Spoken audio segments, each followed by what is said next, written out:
Essen Studio Créative présente Jésus, la vie quotidienne d'un maître. Un voyageur des espaces-temps retrouve les fragments du mystérieux 5e évangile. Un livre d'Olivier Manitara, lu par Stéphane Despouille. Nous vous souhaitons une bonne écoute.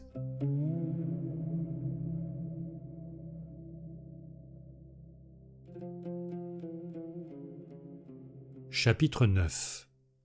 L'Esprit qui vivifie.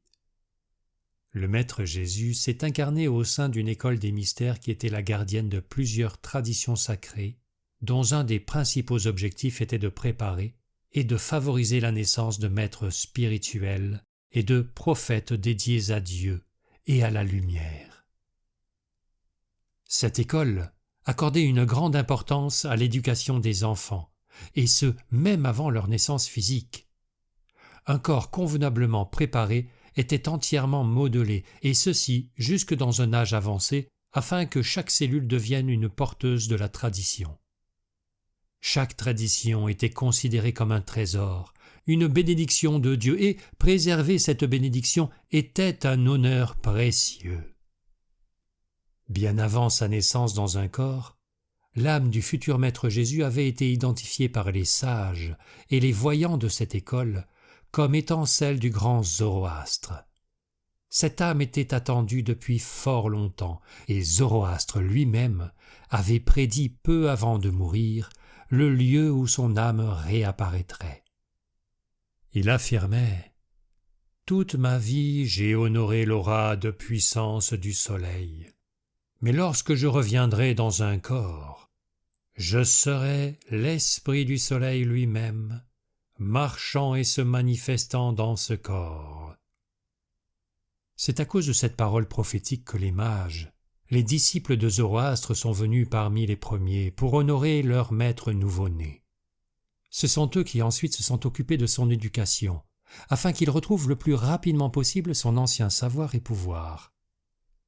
De nos jours, les Tibétains, avec leur savoir-faire en ce qui concerne les tulkus, les enfants rinpochés, c'est-à-dire les maîtres spirituels, sont d'une certaine façon les héritiers des Esséniens. Cela peut nous donner une idée assez fidèle de la façon dont Jésus a été élevé. Son enfance s'est passée au milieu d'une communauté et de ses règles très strictes. Très jeune, il est passé par de nombreuses préparations, épreuves, initiations et consécrations. Une des initiations les plus importantes, dans le sens qu'a lui a révélé le sens de sa vie, s'est déroulée spontanément alors qu'il avait 16 ans. Il était près d'une rivière.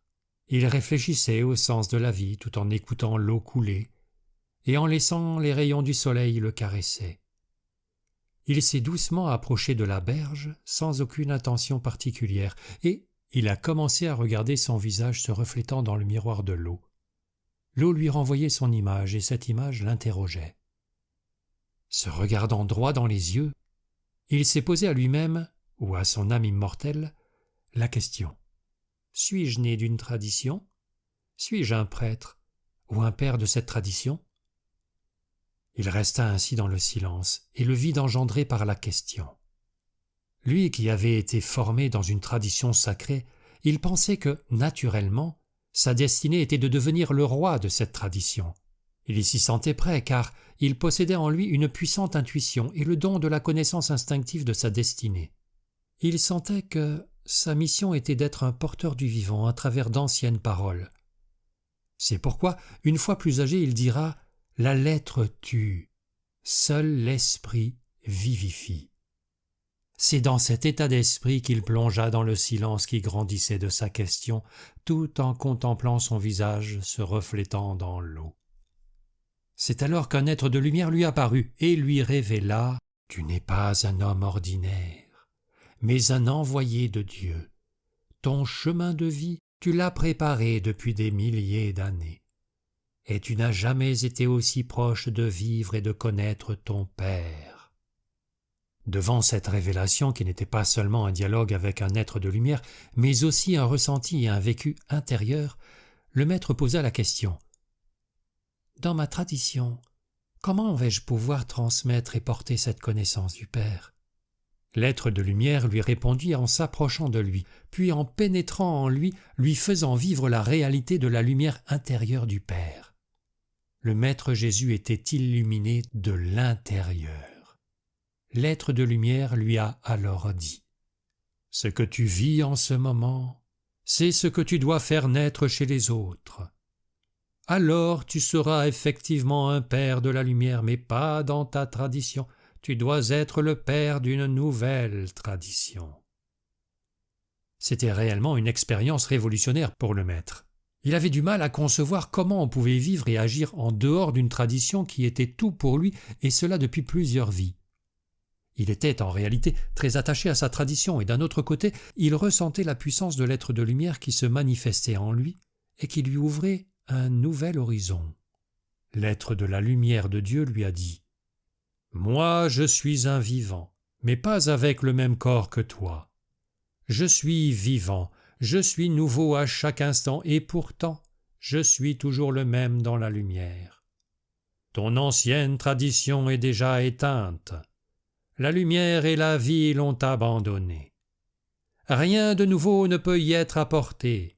Alors tu seras cette flamme qui éclaire dans l'obscurité, et je serai en toi quand la lumière sera appelée pour accomplir son œuvre. » Le Maître, du haut de ses 16 ans, a parfaitement reçu cette initiation comme on peut la vivre à un tel âge. Ce n'est pas quelque chose de facile, et ce fut pour lui un grand bouleversement. Mais à partir de ce moment, il comprit une fois pour toutes le but de sa vie. Plus que de le comprendre, il le vécut à l'intérieur de lui comme un nouveau feu qui s'allumait, un feu que jusqu'à ce jour il ne connaissait pas. Bien sûr, il avait maintes fois vu des bougies et des flammes devant lui, mais ce feu qui était apparu en lui n'était pas du tout le même. Il était un feu vivant et spirituel qui lui ouvrait les portes d'un monde invisible avec la seule perception de la lumière extérieure. À compter de ce jour, il ne regarda plus la tradition avec les mêmes yeux. Le feu lui faisait voir ce qui était encore vivant et bon, et c'est ce qu'il apporta aux hommes dans sa façon d'être au quotidien.